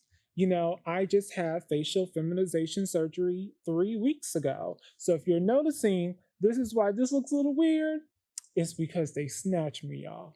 I was snatched before, but I'm even more snatched now. But see me in a year, and then you'll really see the snatchery. But yeah, and that was like $70,000 worth of work. Nikita paid what? Zero. Because they didn't, and I hope I can say this, they went beyond just paying for, like most companies, the most that they would give you for trans inclusive healthcare is, oh, we'll pay for a vaginoplasty. Or we'll pay for, what's the other one we just got? Breast augmentation. You were just talking about, what are you talking about? No, so they'll pay for like a vaginoplasty. They'll pay for hormones. They'll do hormones, that. or like if you're a trans man, they may pay. They'll pay for a double mastectomy. Things of that nature. So that was what was really important to me. So when you are looking for like a new company, definitely find things of that nature and make sure that you ask those questions. I still do think that there is room to grow because EC said this in the last panel. Like when you said it, I really kind of almost remember that. Like Angelica was really the first Black trans woman that I saw in tech. And I have always kind of gone back and forth about how open I want to be. Clearly, I decided to just be open because I realized that it's not just about me. It's about other individuals who have reached out to me via LinkedIn and said, hey, I saw you speak here. I'm also a trans woman of color. And I just appreciate the fact that you were open and honest. Like, I'm going into engineering. And so I think that we need to see more of us. Not just as employees, but in middle management, in the C-suite. Because one thing that really bothers me, especially when companies are hitting me up to come and work for them, it's like, oh, we're very diverse. And then when I look at, the people who are making the decisions, no, honey, that's not diversity to me. So it really needs to be more inclusive of all and equitable for all. And finishing up this question with Alma, do you feel like there are still some things that can be worked on, or have you seen anything in LGBTQ professions in STEAM that you feel like have helped? I think to kind of continue on what Nikita was just talking about, it's creating visibility, because as individuals, we each decide how we want to show up, if we want to out ourselves, if we want to be open about whatever identities we have. But those of us who have decided to be out, to help create visibility and also communities like LGBT tech, like lesbians who tech, to get involved with them, to look, obviously to attend events and get involved, but also to look towards who are the leaders in those spaces, network with them, hype their work, help create that visibility. I think right now we are going through some really tumultuous times. And as someone who lives in the state of Texas, my heart goes out to the parents of trans kids. And I try and do what I can do as the member of the PTA. I'm a member of the PTA board. I'm involved in my children's school. I'm involved in Austin ISD because in the end, I can only try and create change and impact as an individual. But if I'm also a part of a community, if I'm a part of an organization that helps create safe spaces for those of us who need those safe spaces, and I can be an ally, I'm going to do that. So, anybody who does not feel safe or comfortable being out, don't do it. Do what's right for you. I think that's really important advice. And I think we have about time for one or two more questions. But as we're doing that, we will have time for Q&A after. So if you're joining us virtually, please feel free to start asking questions in the chat. And that way we can include them and ask them to our panelists. So we'll wrap up with our last question here. Yeah. This one will bring it back for like a lighter note. So when thinking about your journey as like holistically, if you could go back and better equip yourself, what is one thing you would do differently if you could talk to your younger self when navigating the STEAM fields? And we'll start with Elizabeth this time. I think some of it, I give myself permission to understand that I was not interested in STEAM when I was younger. And that's okay. It's okay that it didn't start that way. It's okay that that grew out of, lots of years of other experiences in pursuing things that were important to me at the time, like education, like working cross-culturally. Those things mattered to me, and that's okay. It's okay that that's where that started, that there's nothing that it's not like, oh, you're behind because you didn't pivot into this field 10 years ago, 5 years ago, or anything like that. You can only know what you know. And I think I would go back though and let me in high school, when I remember being in a really specific headspace that said, I don't want to do STEM work because it's only numbers, science, and boys. I was like, I don't want to be in that space. It feels cold. It feels like there's not connection or compassion. I think I would let myself know I don't think that that's true, and that will look different over time as technology changes over time, and that's okay. But I honor where I was at because that's how I felt, and so I went in the direction that felt supportive and safe, and that's all I could ask for me at that time. And I think I would also let myself know that you're capable of more than you think you're capable of. That you have a brain and a mind and skill sets that are valuable in that space, even if you see it in this sort of, you put it in a box. So it's more expansive than you think it is. And you'll have opportunities beyond what you can imagine. So keep an open mind. Nikita?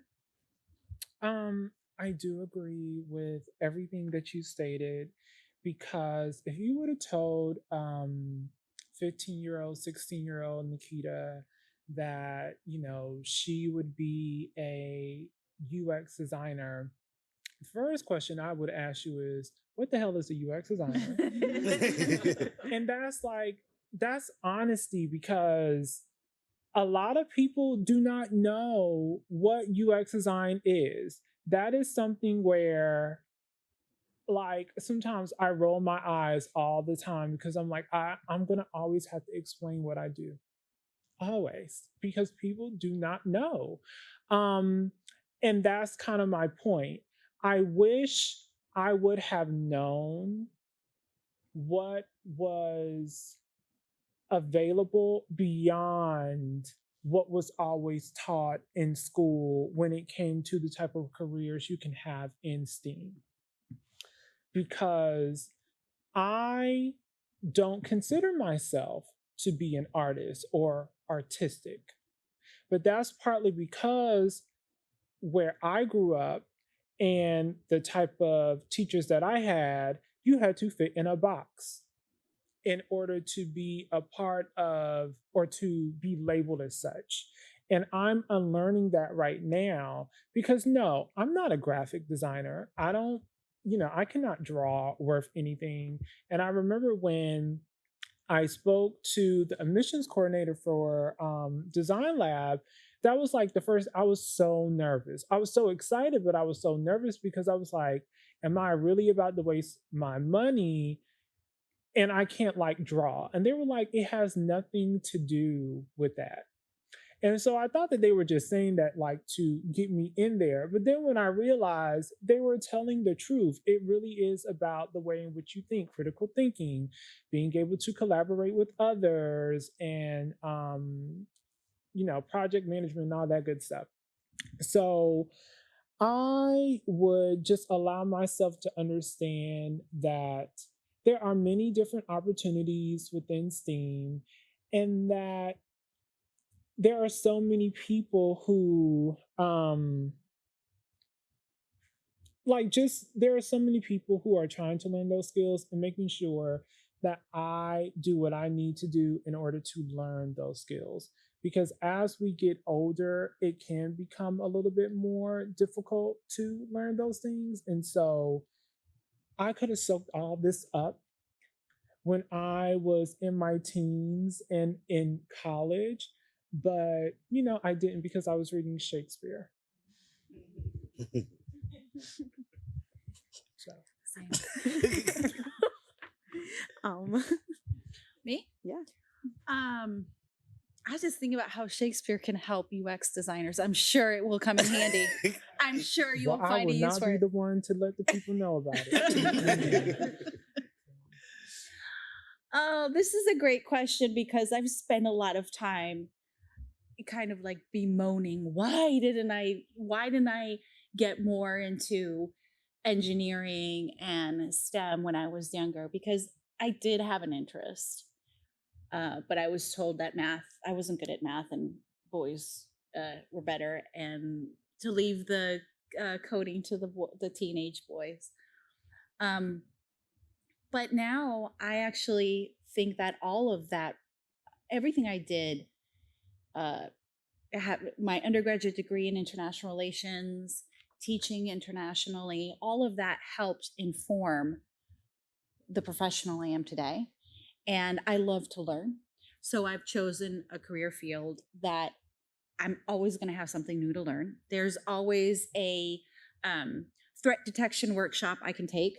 There's always a purple teaming training that I can do that is going to continue to inform my skill set, my technical skill set. Because, and right now we have how we're looking at artificial intelligence, and we have everything from legislation, regulation around AI to actually working with the language models and building them out and making them better. There's so much to do and learn still that the only piece of advice I would give to my younger self is a piece of advice that I would give to anybody. And I give to myself to this day. And it's, don't listen to the people who tell you you can't, you shouldn't, you're too old, you're too young, you're female, you're trans, you're gay, you're Latina, you're all the things that people are going to tell you why you shouldn't do something. Don't listen to them, because they're not giving you anything of value. It's like they're sharing their garbage with you. You don't need their garbage. You need real, pure gold. And if those people are telling you that, you know they're not giving you gold. So go to the people who are like, oh, you want to learn how to hack a website? Let me introduce you to so and so. Let me share this resource with you. Or that sounds fascinating. Tell me more about it. Listen to those people. The other people, and they might be your family. That might be your mom, your dad, your brother, your sister, your teacher. And it hurts, but just don't listen to them. That would be my piece of advice. It's a great piece of. I'm taking some of that for myself for sure. And EC. I would say for my younger self, one, anything is possible. I've been on my trans journey for about 11, 12 years. So just telling my younger self that anything is possible. I've always been into technology, but I thought it was boring because I didn't like coding. And I was really good at science and math. So I went the engineering route, but I was bored out of my so I would tell my younger self not to give up on the fact that I've always been interested in STEAM, but engineering, this was pre-transition. My class, I was the only girl in the class. Luckily, I was attending the HBCU at the time, so I wasn't the only Black person, but I was the only girl in the class. And it was a little intimidating sometimes. So really the advice I gave earlier about like don't give up and find your niche, like I would tell my younger self to keep looking for what path works best for you, where you can still use your passion for science and math and all of these different things in the arts and make a living out of it. Amazing. Thank you all so much. So we're going to open it up now. If anyone has any questions, feel free to just raise your hand and we have a mic that we can pass around to the audience. And we can also take questions from folks joining us online. Somebody who's also has an educational background, would any of y'all would go back and teach technology or STEM or something like that? Because I bet some students would benefit from having y'all in their classrooms. It's so funny that you asked that question because some people have been jumping into my LinkedIn messages trying to get me to come and teach. But in short, the answer is no. I would not. That part of my life is over. All of my students have graduated. I'm good. But I do things like this because I do really miss teaching. Like that is innately a part of me. That's always going to be a part of me. And so I'm just doing it in a different way. It's not necessarily in the classroom. I'm just kind of going everywhere. So I know on Friday, Elizabeth and I, we both spoke to college students, who freshmen, I asked them, the bulk of them were freshmen and sophomores. Yep. And I would go to high schools if people wanted me to. That is how I would give back and how I would teach. But to actually go into the classroom and like teach UX or anything of that nature, like, no. I echo a lot of that I don't know that I would go back into the classroom, but I love teaching. It's like in my guts, And I think that opportunities to teach workshops or to do one-off kind of stuff, or maybe a series or in partnership might be an opportunity. I do, one of the things I was hoping at this event that Nikita and I were both at, because I talked about design thinking for advocacy. So I was kind of looking to speak to folks in the advocacy space because it was a queer focused event, there might be some overlap, but then they were also 18 and 19 and I don't know if they were at that stage in their lives. But what I hope that maybe someone might get out of that is just a way of reframing the skills that you get in UX and in tech and in STEAM and can apply it in other places in your life, even if career is maybe not the first place you apply it. Because I gave a very similar talk at a conference for queer advocates in February this year, and none of them have a STEM background, and they were like, and tech terrifies them. They're like, I don't know how to use tech. It's really overwhelming. You know, I have poor experiences with it, but here's this access point to connect, you know, frameworks in tech and the work that you do. And so the more opportunities there are for things like that, that's the kind of space I'd be willing to contribute in that way. I wouldn't go back into the classroom, but my clients learn from me every day. Any of my clients that work with me on a one-on-one or any workshops that I do, I'm very passionate about branding and what that looks like for businesses and entrepreneurs. So I'll just start talking.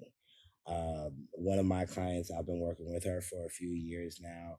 It's to the point now where she can start to create her own graphics and she can start to do and market on her own just by listening to things that I say. When she would send me something and I would give her feedback like, this is trash. You have 5 fonts on here.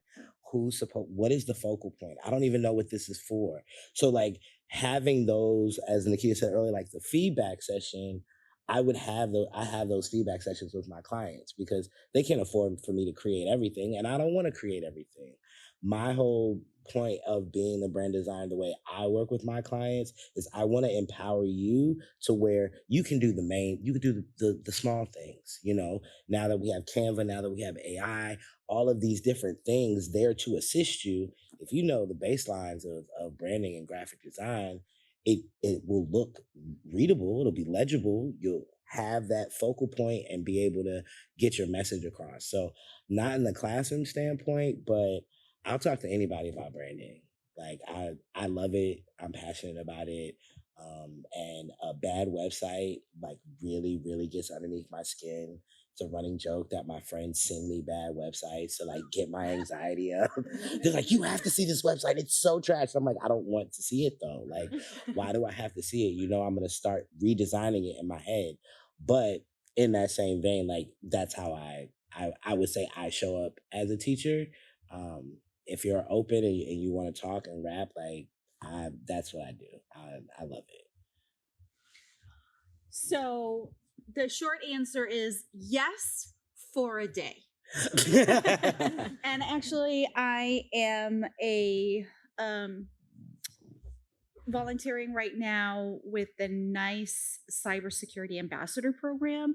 And a part of that is going into the classroom and evangelizing cybersecurity careers. I'm more than happy to do that. And I hopefully within the next month will be going into classrooms and talking about, and everywhere from K to 12, talking about careers in cybersecurity. I love doing that, but I'm not going to be teaching it, no. Good answer. I think we have maybe time for one more question quickly and then. Hi, yeah. I'm a research engineer at NASA, and I'm curious. It's one thing when we talk about like certain identity paths to getting into the STEM fields, and I know for me it was a science identity path that's very traditional, but then it to show up in spaces and then you see people see that they can, if you can do it, then they can do it. And I think it's fair for a lot of people who are getting in these fields, you may not want to teach because there's a lot of interest that you may have outside of STEM, because that might not be just all you want to be. And so I'm curious, being in the LGBT community and your path and how you're informing and shaping your perception through your family, have they, or your community, have they seen other parts of you that have made them think, not only can I get into tech, I can also get into something else? So I'm a parent and I have 3 boys, and I am someone who, as soon as I started getting into cyber, I started sharing that with them. And they have now attended several cybersecurity conferences with me, and none of them have a particularly strong interest in cyber, though I have to say my oldest is starting to take some online classes that are focused on cybersecurity. But to answer your question, one thing that I really enjoyed, my youngest is from the time that before he could even talk, he was communicating that he wanted to be an engineer. You mentioned NASA. He loves NASA. He's all about space exploration. And I took him to a cybersecurity conference and he told me, Mom, this is better than school. And it was when he was learning how to solder. So that, for me, that was really clear how, someone who I pivoted into cyber and I did it later in my career. I did it. One of the big reasons was a financial motivation as a single parent, but also I realized in that moment that me getting into cyber not only benefited my family financially, it benefited them in the world of opportunities, that they were seeing that there's so much more that they could do in their career and their life. So, my youngest, who is really into space exploration and astronomy, can sit down and solder, and I'm hopefully at some point in his life can make the connection between, oh, this is why cybersecurity is important in space exploration, and that then can perhaps inform him and push him on as he continues down his own career path. Yeah, I know. It's so crazy. I went to go see my cousin who lives in Brooklyn on, I want to say Tuesday. And she literally said something to me that it really got me emotional. She said, our family is so lucky that you were born. She said, because you have truly shown each of us what it looks like to just be your authentic self, pursue your dreams and passions, even though you may not know what is going to come next, because it really allows them to see that even though beyond all the obstacles that you have gone through, you have been able to do it. I was raised in the South. My family is very tight knit. They really don't like to go anywhere. The fact that I have lived in California, Washington, D.C., and now New York, at this point, they're like, that's Nikita. But we had to get to that point. The fact that I have left or have done multiple things throughout my life work wise, they understand that is Nikita. And while they don't necessarily get that people want to hear me talk, they're like, they're like, well, we feel like you're telling too much of your business, type of situation. They get it and they see, and they're now beginning. My mom said to me yesterday, she was like, I've been seeing everything that you're doing and I'm so proud of you. And like, that's not something she really says often. I know that she is, but that's not something that she verbalizes. So I wanted to say that I feel like, as far as what you asked, would be more directed for me and my situation with my friends and my students, because I'm noticing that a lot of my former students and a lot of my friends are asking me, well, how did you get into UX design? What skills do I need to have and what do I need to learn in order to do that? Or maybe not necessarily UX design, but they're asking me what other roles I may be able to help them, to research.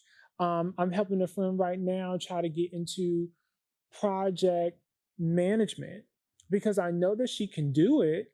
I've been telling her for years. And, like, she's the type of person where she's going to have to do it on her own, but I'm going to be there to continuously nudge her. So she knows anytime she calls Nikita or vice versa, I'm going to say, have you started looking at that program I sent you? And because I know that that's what it is that she can do. So I'm seeing it from a sense of, by me being able to thrive in this field, other people are like, wow, especially my students who are my rainbow babies, as I like to call them.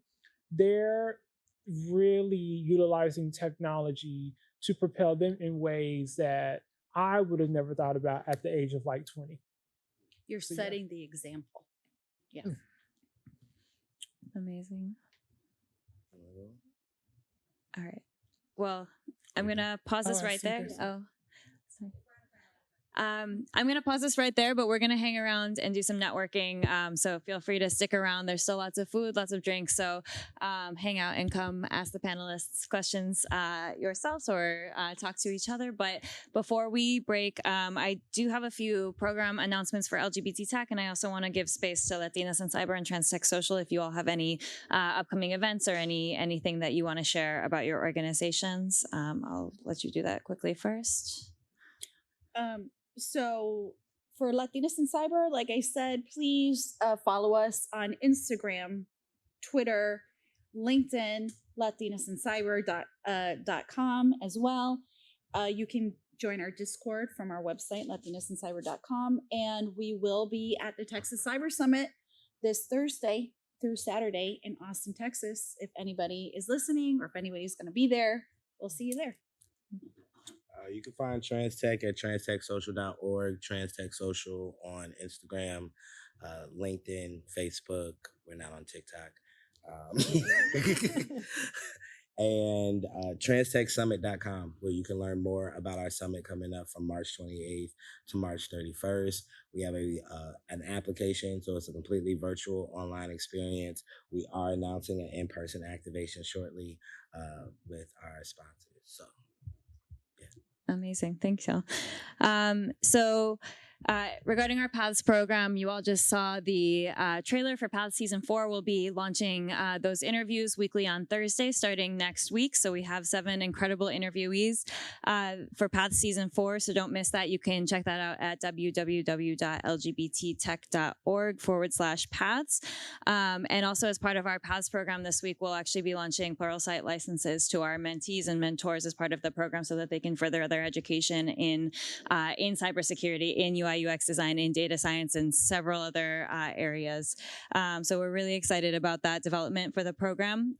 We actually just launched our Power On individual tech grants. So individuals from the LGBTQ plus community can now apply to receive technology through our Power On program. They can apply for laptops, tablets, and cell phones. And they can check that out at poweronlgbt.org. So that's an opportunity for folks that are part of your programs or part of your community to receive the tech that they need in order to have access to this education and jobs, but any aspect of their life that they would need technology for. And also please join us for the Power On Awards ceremony, which we will be hosting a month from today. So October 26th at Hogan Levels here in DC. And thank you all so much for coming out. Thank you to Chriselle. Thank you to our panelists. Please stick around. Thank you.